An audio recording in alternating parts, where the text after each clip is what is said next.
Carlos Gallegos.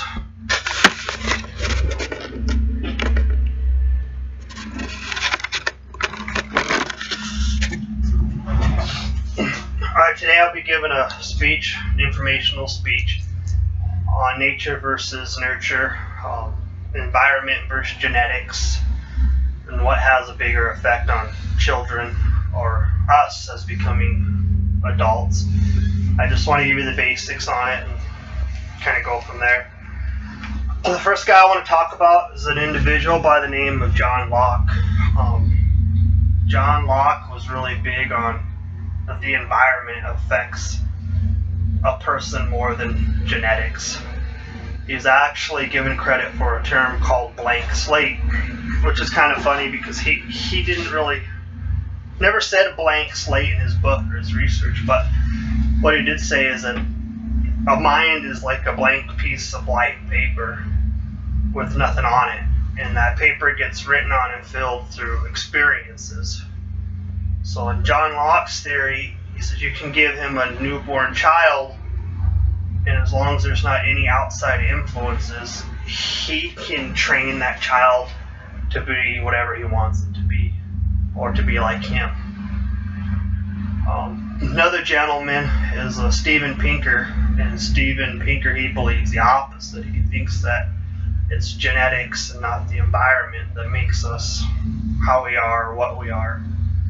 Steven Pinker, he believes our brain is already preloaded with information. Not the same information, or else everybody would be the same, but he thinks it's preloaded. An example that he gives is a newborn child. Is how does a newborn child automatically know how to feed off its mother straight from the womb? So there's never experienced that before. So that's pretty interesting. Another thing that Steven Pinker says,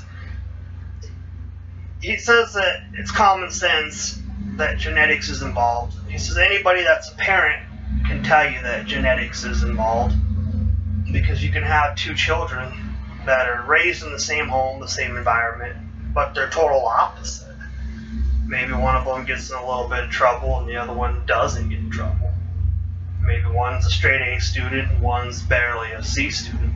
He says that there's genetics involved in that. You probably don't help your one child study more than the other child. So it's pretty interesting. Then you have people that say it's both, that it's environment and the genetics. An example I'll give you is they use religion.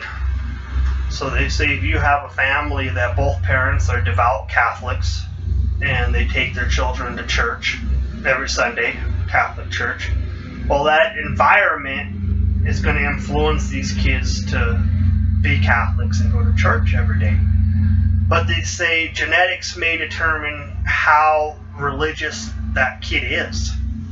One of the children may love to go to church, may continue to go to church as an adult, and may raise their family in the church. The other child, that his environment, he went to church throughout his whole childhood. He may hated going to church, may did not really enjoyed it. And once he becomes an adult, that child may not take his kids or his family to church. So they say genetics is what could have affected that. This is kind of interesting. Some more research I was doing, they had a pair of gentlemen that were twin brothers, and they were both adopted at birth. Never met each other till they were adults. They finally decided to meet up. And they said when these two brothers met up, they had the same color and the same style of shirt on. And they didn't discuss what they were going to wear that day or anything like that. Nobody told them. It was pretty interesting. While they were eating and having breakfast, they said at the point both of them took their toast and dipped it in their coffee. And again, they were adopted. They had different parents. They weren't raised by a family.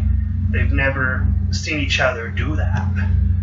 So they're saying that that's genetics is involved in that. Environment's not involved in it. Later on, at a later date, I'll try to persuade you and give you more of my preference, what I think. But I think both situations are pretty interesting. I encourage you to look at the writings of John Locke and also Steven Pinker. He does a good video on TED. Just look it up, Steven Pinker, and he goes over what he believes and what he thinks. Thanks for listening to my speech. I appreciate it. Have a good day.